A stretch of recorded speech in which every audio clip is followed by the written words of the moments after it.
Hello and good evening to Wembley Inner Space. My name is Rachel Priestman and I'm here to share a few thoughts on the topic of win over your ego. Just a little bit about me first. I'm based at Global Cooperation House, just up the road from Wembley, which is the International Coordinating Office of the Brahma Kumaris, and I help a little bit with media and events and general activities. And you're always asked to talk about the thing that you really need to know a lot about or learn a lot about. So I'm very grateful to have been asked to talk about ego. No, I don't know a lot about winning over it, but I know a lot about ego. And I'm certainly practicing trying to win over it. So I'm not an expert in that way, but I'm experienced and I've done plenty of seeing ego in myself. So hopefully I'll come up with something that will be helpful and useful and practical for you today.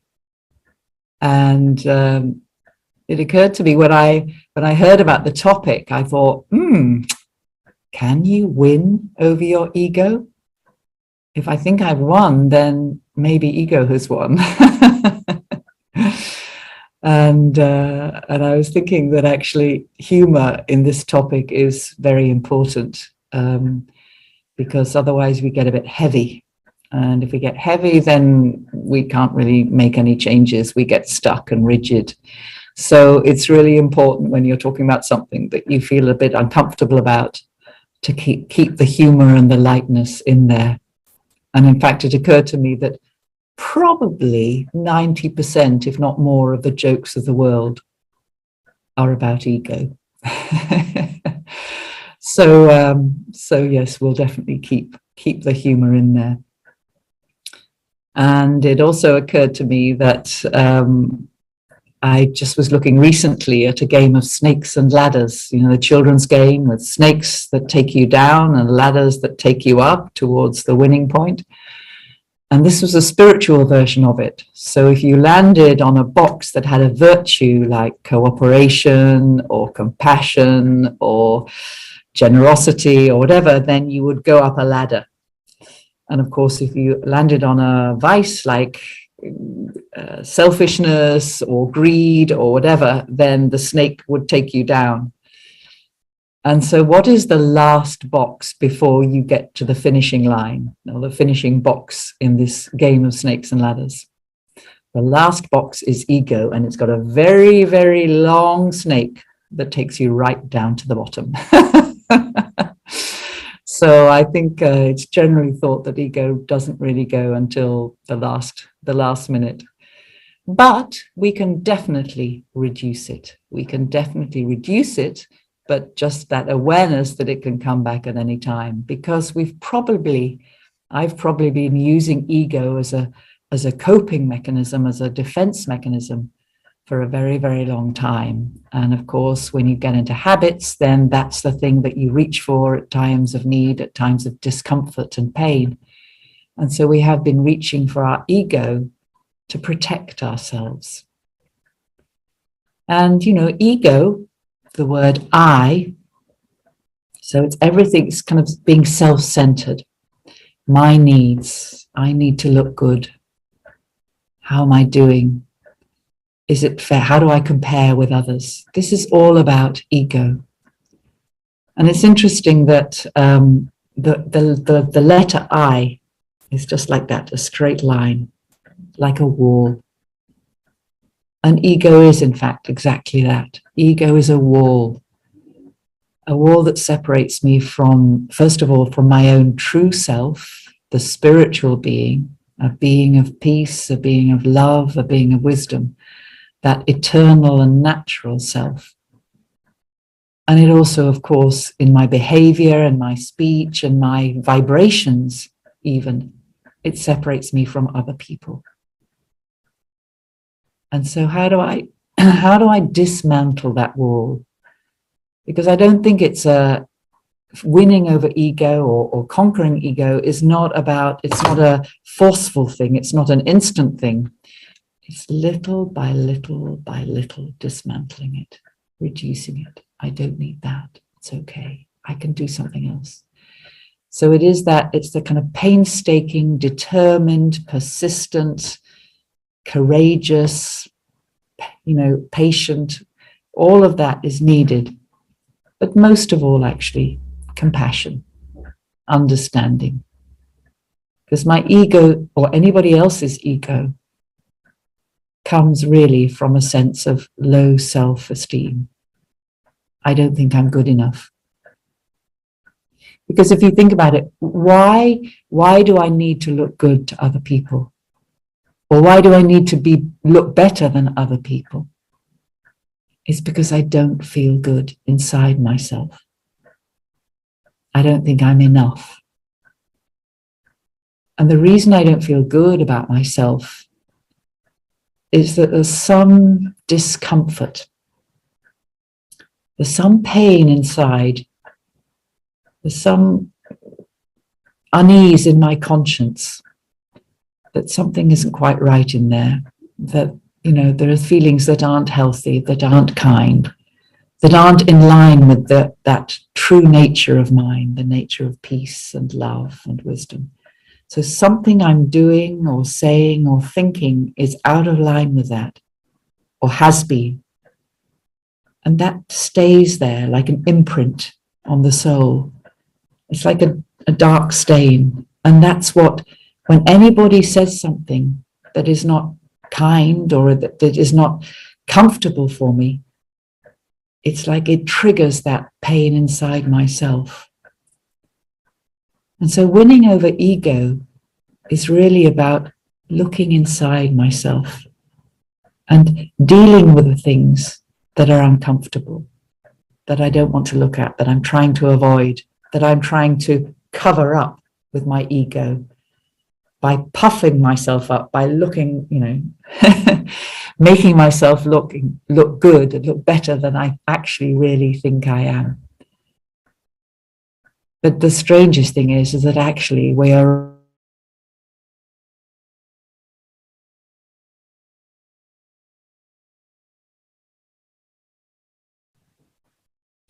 I like the difference between the word normal and natural. So we are naturally loving and kind and wise and happy and calm and peaceful. We are naturally that way. But we live in a world where we're constantly being challenged. It's a time of great uncertainty. We feel a lot of pain. We feel a lot as if we've been damaged. And so we've lost sight of those true qualities of ours, eternal qualities of ours. But they haven't gone. We just need to spend time really connecting with them in a way that we feel them. And we don't just feel them as a nice feeling, but we feel that they're natural to us. They're real, they're true. And so when things start to happen, we start to learn a different way of responding. So I don't need to get cross. I don't need to put myself forward. I don't need to insult someone because they insulted me. Whatever it is. If I'm in that state of real self-respect, spiritual self-respect, that I am a unique being, a soul who has these qualities of peace and love and happiness, who has strength, who has goodness, who has beauty, who has radiance. And I am that, and each and every one is that. And of course, all of us, our behavior doesn't always show that. And some to some extent, some to another extent. But all of us have times when we don't meet the mark, that our behavior isn't in line with our values, isn't in line with those qualities. But we're all work in progress. And it's really important to just remind ourselves that that's who we really are. We've just acquired a few bad habits, well, quite a lot of bad habits. And I don't mean just in terms of what we're doing, but really most importantly in how I'm thinking. And we think an awful lot. And that's probably one of the reasons why I've been asked to give this talk, because I certainly could, think for England. I've done a lot of thinking, overthinking, trying to analyze things, trying to sort things out. And a lot of our thinking is not very useful thinking. It's not very positive thinking or constructive.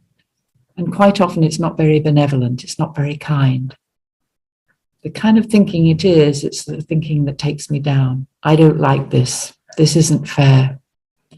I'm not good enough. Poor me. They're wrong. Whatever it is, we have these thoughts. And quite often these negative thoughts that take us down are the ones that repeat. And not only do they repeat, but they go very fast. So we can be in a real spin just with the thoughts that we have. We may be like the background behind me. We may be in the most beautiful place, but in our minds, we're just thinking about, they said this didn't happen. Why didn't this happen? It's not fair, whatever it is. We can have these thoughts going on and they spoil our lives. And so in Raja Yoga meditation, we're learning to become the master of our own minds, the master of our own thinking, so that we're not driven by our thoughts, but instead we choose our thoughts, because the soul, the spiritual being, stand back from my thoughts even, and I observe my thoughts. And I say, what am I thinking? Is this what I want to think? Is this what I want to feel? Are these the vibrations I want to be giving out? And of course, in the moment, maybe we forget. But on hindsight, there's a kind of uncomfortable feeling and we think, that wasn't quite right. And then it's really important not to have guilt about it, but just like, okay, how could I do things differently? How could I see things from another person's perspective? What would I do? How could I do it in a different way next time that would include them? That would allow them to feel not separated from, not rejected, but that they were being heard and listened to and included. And so ego is when I'm so caught up in my own life, my own story, my own thinking, my needs. It's as if I'm expecting the world to be just for me. My brother's a musician, he's a pop singer, and he often tells me that there's something called lead singer syndrome.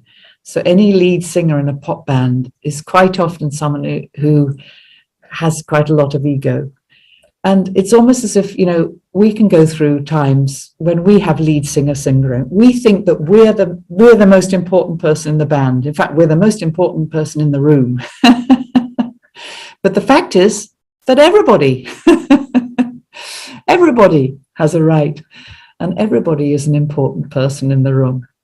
And actually, what would the lead singer, how could the lead singer sing if the person wasn't there, turning on the music, opening the door, cleaning the floor? So everybody is important in whatever activity is going on. But sometimes we get caught up in our stories. So let's think a bit about what it is to win. So I shared with you earlier, I had a question about whether you could win over ego. And it's more a case of just the little wins, slow wins, and accepting that you'll go down again, but then just keep going, keep trying. And I looked up, as I often do, I looked up the origin of the word win. Because always when you look up the word origin, there's some kind of secret. And the word originates from Old English, winnen, and it means to work hard, to struggle at, to strive for. And I think this is really important when it comes to winning over ego. Because these days we can think that to win means, I just need to buy a lottery ticket and I've won. It's a kind of thing of luck. But it really isn't about luck. It really is about hard work, determination, perseverance, patience, with humor, that yes, I will get there. I will release myself from this ego. And so I thought that was a very, very interesting point. But also, when you won something at school, the joy that you get when you win, that happiness of, oh, I won, and that also is important in this winning over ego, because the freedom and the release when something doesn't annoy me anymore, or something, I don't feel insulted anymore by someone criticizing me or not including me or whatever it is, when I'm realizing that I'm not comparing myself so much with other people, the happiness that it brings is huge. And so winning is about, yes, the joy.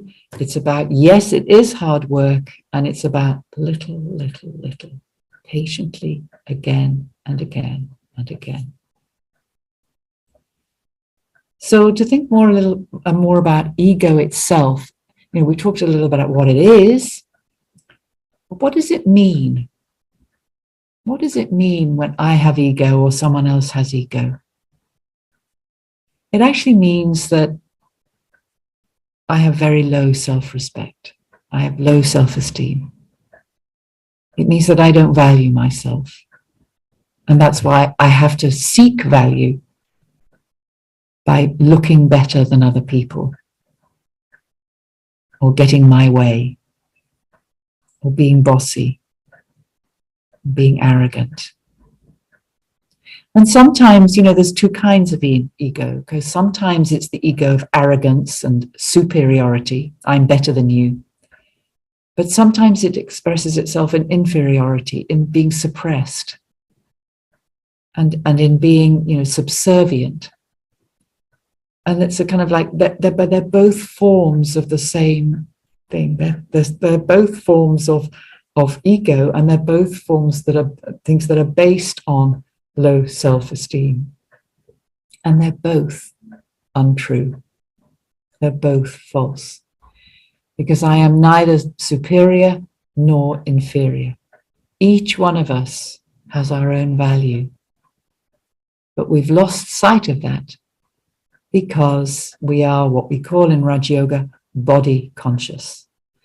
In that I rate myself, I value myself according to how I look, where I live, what I drive, where I work, my position at work, the things I've done in my life, my skills, whatever it is, everything to do with the personality or the life of Rachel. And I want Rachel to look good, and I want Rachel to be a success, and I want Rachel to be chosen, whatever it is, So I'm very aware of myself as Rachel, and I am Rachel, and I'm very happy to be with you all this evening, because, if I weren't Rachel, then I wouldn't be with you all. But it is that recognition that Rachel is just the part I'm playing right now, the character I'm playing right now. But I, the spiritual being, am not always Rachel. I just happen to be Rachel right now. I'm expressing myself through the character of Rachel. And so what Rachel is good at or not good at, or how Rachel is, liked or not liked, and how she compares with other people, is really not very important. Of course, I forget this because I get body conscious myself. But actually, what's the really important thing is the health and the well-being and the value of the spiritual being inside, the soul. And I spend a lot of time, a lot of energy, a lot of money on making Rachel look good, feel good. Oh, we've got this thing called traffic control, which has just come on in the room I'm in. And so as it's going on, I'd like to continue, if that's okay. It's just going to be 1 minute of music. And let's just enjoy a little bit of silence together. And remind ourselves, I I'm a soul, a peaceful soul.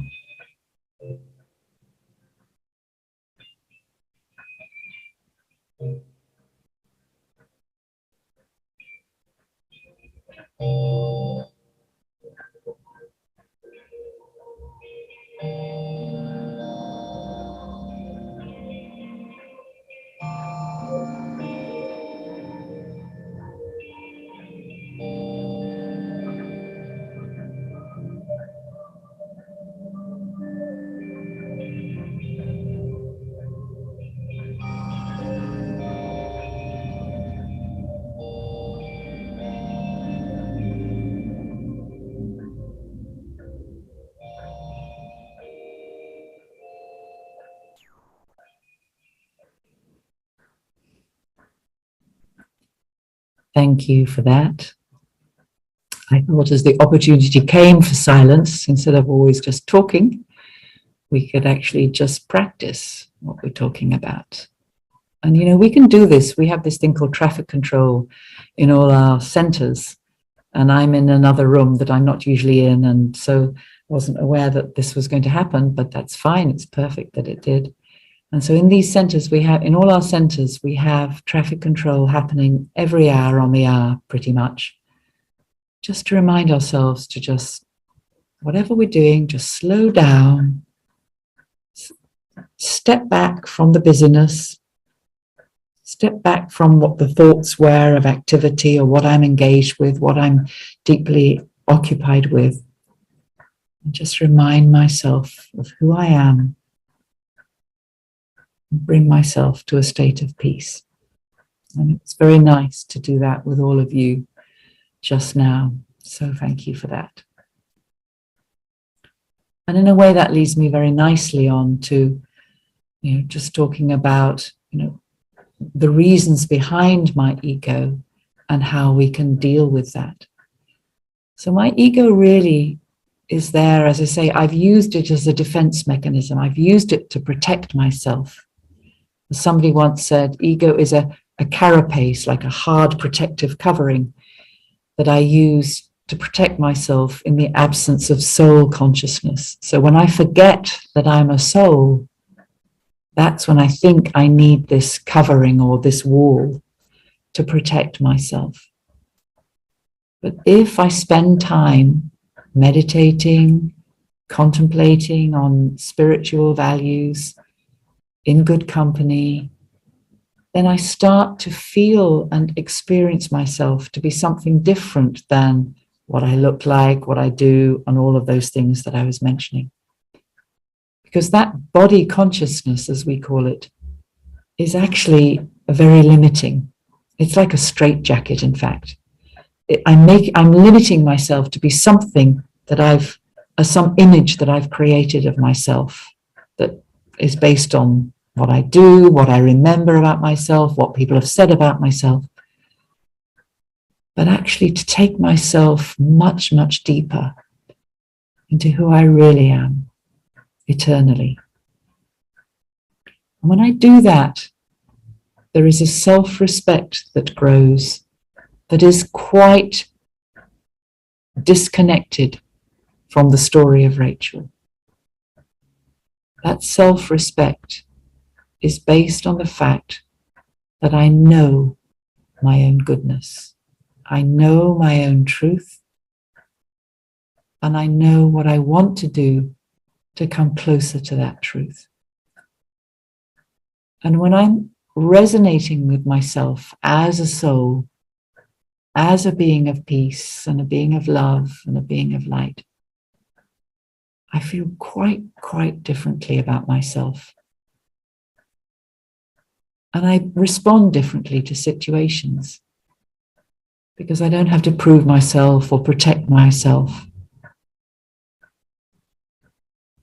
But most importantly, when I'm in that awareness of myself as a beautiful soul, then I'm able to connect with the truly beautiful Supreme Soul, eternally beautiful Supreme Soul. So I may have some defects, and I do, And I may have things that I'm not happy with, or I may have made a lot of mistakes in my life. But I, the soul, in that awareness of my truth and my original purity and my original goodness, I'm able to connect in a loving relationship with the divine, with the beautiful, powerful, with the one who is always there for me, who sees beyond all the persona and all the behavior, who sees past that to the truth of the soul. And just that vision, that benevolence, gives me strength, gives me power, and gives me the self-respect that helps me start to let go of ego, let go of the need to look good and be first, and just accept that everyone is of value, accept that I am of value, and so how everyone is fine. This is my story, this is my part, that's their part. And when there is that real self-respect, then humility is natural. And the beautiful thing about humility and self-respect is that I start to feel truly comfortable in myself. It's not a comfort that comes from outside, from getting what I wanted or the things that I like. But it's a very deep comfort from, this is right. This is how I want to be. And I'm reminded of that beautiful word punya, the Hindi word, which is translated as charitable action. And they're often punya karma. So to be charitable. But I like the way somebody once translated it as the happiness I feel when I'm doing what is right. And if I can allow myself to do things that are beneficial to others, that are helping others, that are including others, that are showing others that we belong to each other and that it's not all about me, that it's about us, then there is a huge happiness that comes from that. And it's the happiness of being in my own truth. And so winning over ego is really about winning the greatest prize, which is knowing who I really am and expressing myself as who I really am. And in that, allowing others to be themselves, to be who they really are. By my benevolent vision, seeing beyond any behavior of ego or whatever, I can help them to find their self-respect, to raise themselves up so that they too can be who they really are meant to be.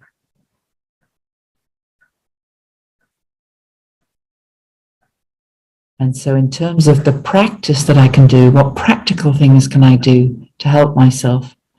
Well, a couple of things I've done that have helped. One is, I remember, and I haven't done it for a while, I started a blog. Now, I've heard about blogs and vlogs. So what's a blog? A blog is a goodness log. And then what you do is you have a page for everyone in your life, whether at work or at home or in the community or whatever, anyone who you see regularly or see them on Zoom regularly or talk to regularly, whatever it is at the moment. Have a page for them, but particularly those ones who you see regularly and particularly those ones who maybe you don't find so easy. It's important to include them. And then just as often as you see some kind of goodness, write it down. And it's the most lovely thing to do because it just, in spotting a virtue or in recognizing a speciality of someone else. First of all, it gives me happiness. It's almost like I resonate with that. Just simply in seeing it in someone else, it makes me happy, and it's almost like I take it for myself. But it can switch the way that I see that person, and writing it down just confirms that. And, you know, maybe if I'm going through a difficult time, I look at that list and I just remind myself of the goodness of those people and the qualities that they have and what they have to offer. And another thing that I do is, and many people do this, is the practice of gratitude. And it was Sister Genti here at the Brahma Kumaris, and she was recommending recently that, first of all, sit down and write down 100 points of gratitude in your life, 100 things that you're grateful for. And then every morning, again, write 10. And anything, it can be absolutely anything. It can be practical, it can be spiritual, whatever it is. And then every evening, also 10, but every evening, it's specifically about what has happened that day. And I've just found it a really lovely thing to do, because what happens is that during the day you think, oh, I must remember to put that in my gratitude book. So again, what I'm doing is that I'm training myself to look for goodness. I'm training myself to look for things that I'm grateful for. Because gratitude is the opposite, actually, of ego. Gratitude is about, you know, thanking and recognizing that it's all because of someone else, it's all because of God, it's all because of my fortune, whatever it is. But it's not all about me. And so gratitude is wonderful at opening the heart. And similarly with the glog, you know, seeing goodness in other people, it opens my heart, it opens my eyes, and it gives me opportunities to think in a constructive and compassionate and cooperative way, instead of the opposite of this is what I want, or this isn't good enough, or I don't like this. So these are just very practical things that I can do. But really I would say the most valuable thing I can do, and if you haven't done this already, I really recommend you take the Raja Yoga meditation course. Because meditation does many things. You know, it's about learning to calm my mind. It's learning to know more about who I am and how the mind functions. It's learning about God, it's learning about life and time and whatever. But it's also teaching me if I'm meditating regularly, I'm learning to observe my thoughts and behavior and how I can change them. And it is an ongoing activity. It's a daily vigil, it's a daily practice, a daily rehearsal, a daily correction, a daily discipline. But it's all for my benefit. And so I really recommend that if you haven't taken the course, do that. It's really, you will learn so many interesting things. And I think, you know, at this time in the world history, we really need to build up our inner strength, our inner power. We need to help ourselves understand what's happening inside ourselves, first of all, but also to understand more why things are happening as they are in the world, whether it's politically or in the environment or whatever it is. There is a reason behind the crises that we're seeing. And the reason is very much connected with ego and body consciousness.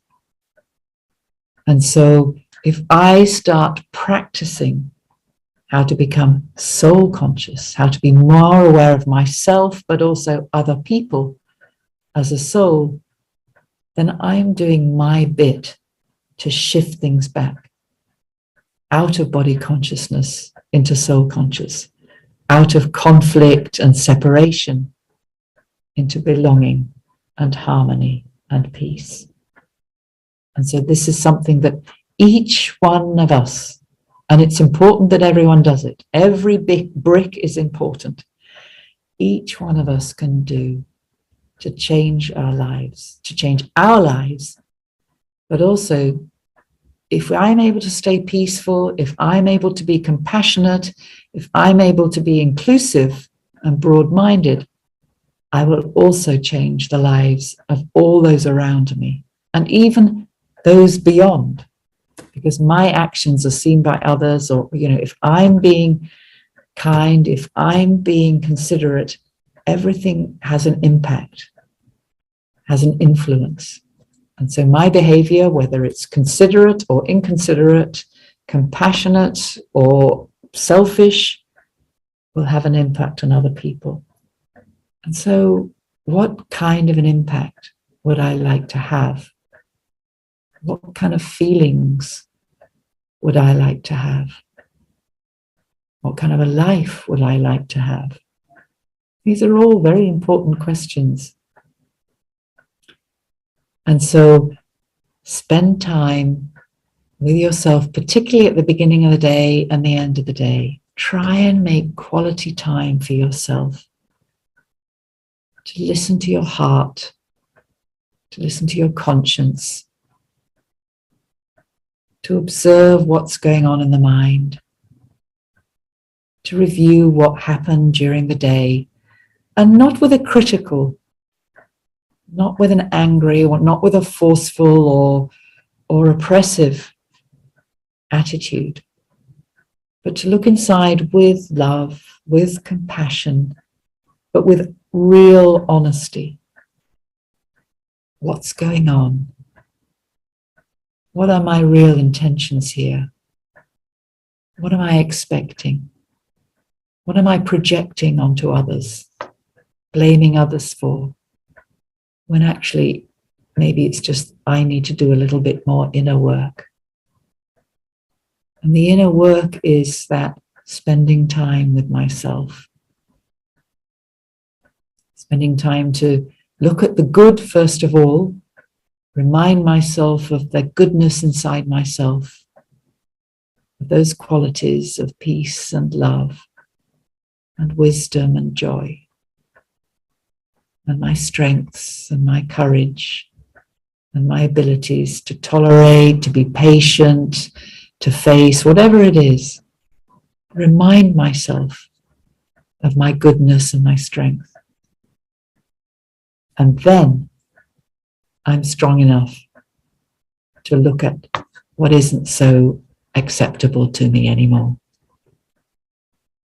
The things that I do that are selfish, that come from that place of fear and insecurity, which is what ego is all about, instead of love and belonging. So it's taking responsibility for creating those feelings of safety, security, confidence, courage, tolerance, all the things I need to deal with life right now. But only I can do this. I have to do the inner work. But the good news is there is help. And the help comes from when I, in soul consciousness, and the awareness of myself as a spiritual being, just a point of light in the middle of my forehead, when I'm in that awareness, and not just as a theory, but I feel it, I experience it, then it's just a little step from that awareness of I, the soul, to connecting myself with the divine, with my beautiful parent, my best friend, my greatest teacher, with God. And so I have to do the work. Only I can release myself from my ego. But when I connect myself with the Supreme Soul, I fill myself up with all the qualities and all the strengths that I need again. Because the Supreme is an ocean. that is just wanting to send waves and waves, but I have to be open to receive it. I have to remove that wall across my heart that is preventing love from coming in. It's a wall of fear, a wall of insecurity. So I have to remove that wall, to open my heart, to make it so big that I can fill myself with love from God and peaceful vibrations and power and bliss. And when I do that, I won't feel the need to be selfish, to get my own way, to compare better with other people, to dislike or criticize other people. I won't need to do that, because if I'm happy, I don't need to do that. If I'm feeling content and full and grateful, I don't need to do that. And so Raja Yoga meditation, Raja becoming the master of my own thoughts, the master of my own feelings, and ultimately the master of my own life. I'm taking command, taking back command over my own life by really keeping an eye on what am I thinking, what am I feeling, and asking myself, what do I want to think, and what do I want to feel? Because when I make that shift and I take myself deliberately and with discipline, I remind myself again and again of those thoughts that are going to take me into that feeling of soul consciousness, of being elevated, of my goodness, my qualities, my strengths. I'm empowering myself, and I'm reducing the pull of these negative things that are taking me down and making me behave in a way that I don't want to behave, and say things and do things that hurt other people, but most of all, hurt me. So winning over ego, it's a slow, it's a patient, but it has to be done, yes, with honesty, but with lightness. Just recognizing that, yes, I have got these habits. I have got these reactions that come even before I've even known they were going to come. But it's okay. If I do that work of building up my self-respect, of shifting that image of myself from being one connected with this physical body and the stories all around it, and I, the soul, the beloved child of God, speaking to other souls, my family. I create those feelings again and again and again, and I'll start to feel different about myself and about other people. I will feel happier and more content, and everyone else will be happier and more content with me.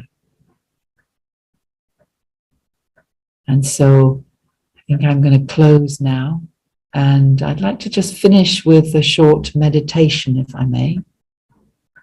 And we'll just practice some of the thoughts that we've been having over the last little while.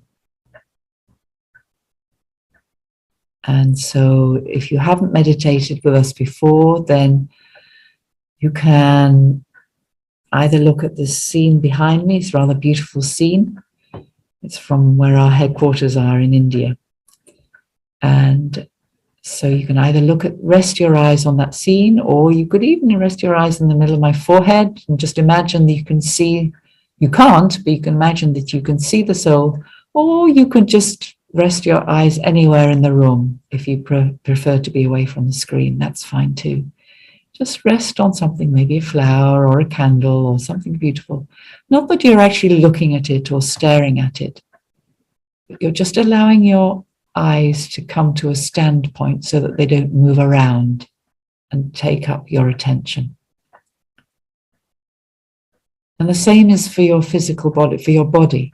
Just be completely relaxed. And if you've been sitting in the same way for a long time, you might want to just shrug your shoulders a bit or stretch your head or whatever. And now let it be completely comfortable. And I suggest you uncross your legs. Keep your back quite upright, alert, so that you stay very alert and awake. And it's always good when you start meditating to let your whole body become very still and comfortable. So not a forced stillness, but a stillness in which you feel very relaxed. It's as if all tension, all tightness is just melting away. So from the tips of your toes, your legs, your back, your stomach and chest, your arms, everything very loose and comfortable.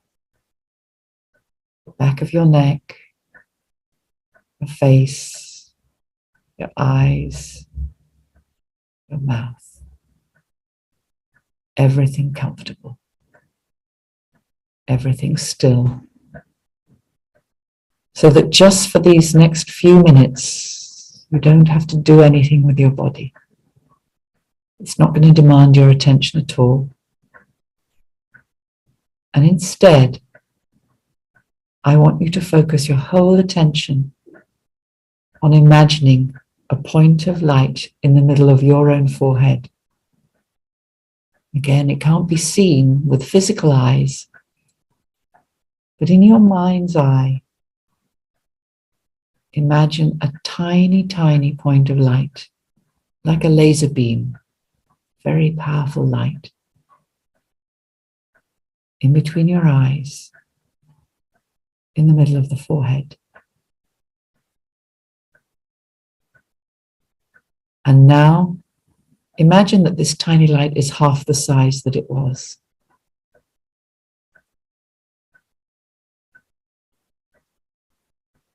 And now imagine that it's half the size again. So it's minuscule. And the smaller it gets, the more powerful it gets. And this is who I really am. A tiny spark of life energy. Light.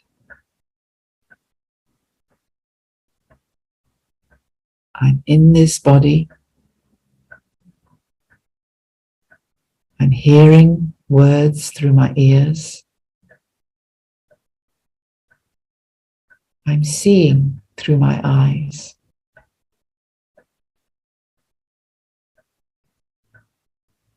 But I am not this body. I'm not my physical organs. I'm not my legs, my eyes, my mouth, my ears. I'm the driver.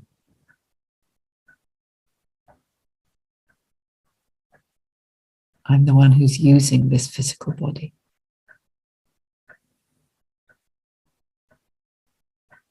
And I know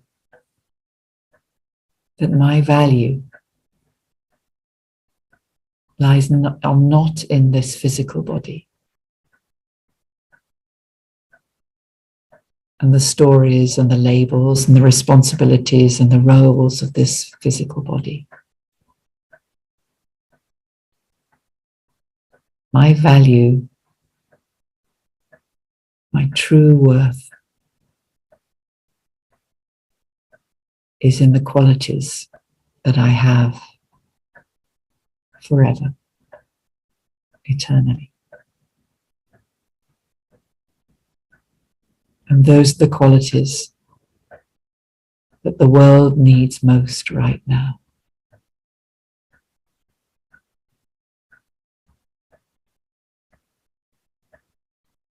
I am peace.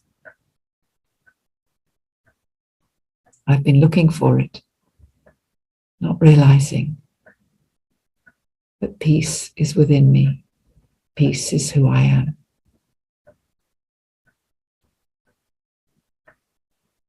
I am a peaceful soul.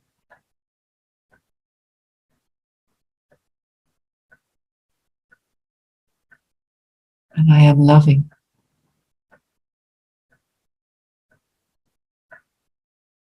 I give love naturally, unconditionally. I belong to everyone, and everyone belongs to me, because we are all one family, children of the one beautiful parent.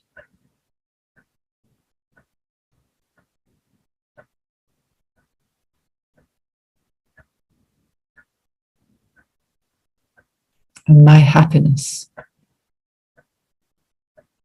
is my great treasure that is always mine. No one can take away from me. It's my great wealth.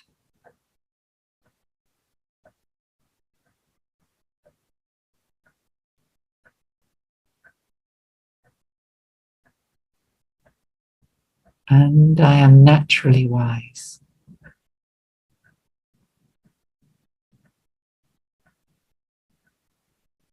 I have a wisdom deep inside me that, if I listen to it, will lead me in the right direction, will help me recognize what's useful and not useful, and make decisions that are based on my values and not on influence.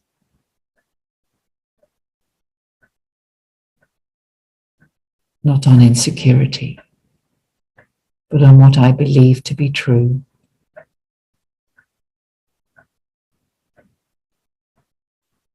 What I trust in.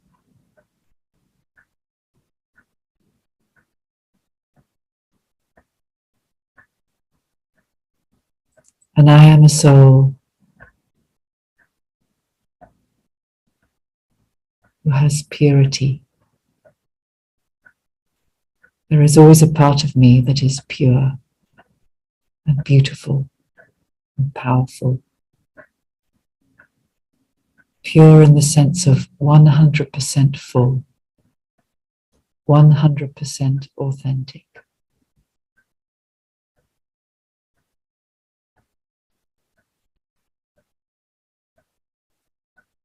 And so let me, through a connection with the divine, with my beautiful, pure,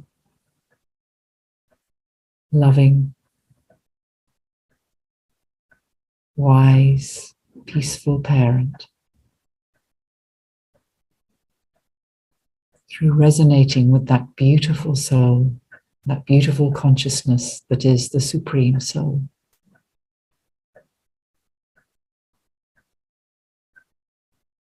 I fill myself up. I regenerate myself.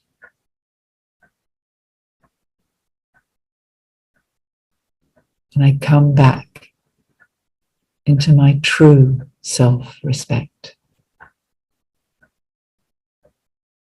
The true me. The true I.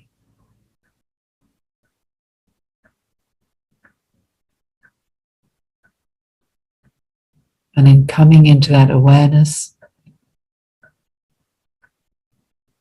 and acting according to that,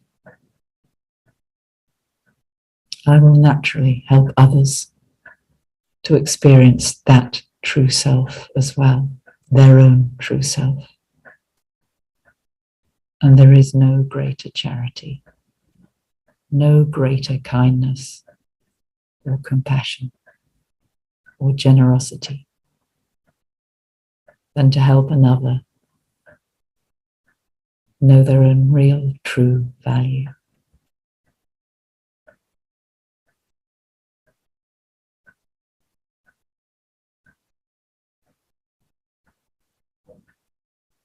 And so as I go about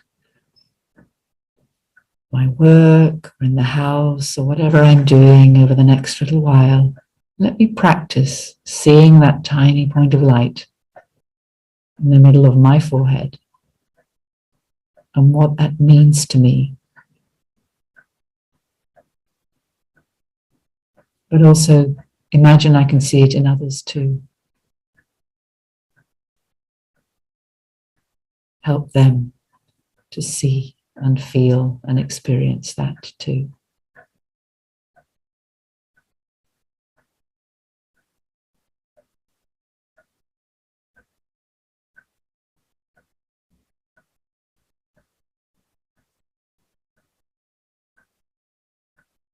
Om Shanti. Thank you.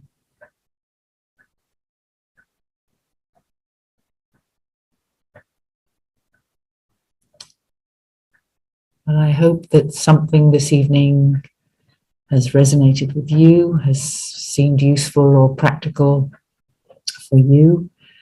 I've really enjoyed thinking about this, and it was definitely made for me that I needed to think about it. So thanks to Wembley in a Space for inviting me to come and think about it and share those thoughts with you. It's been really helpful for me personally.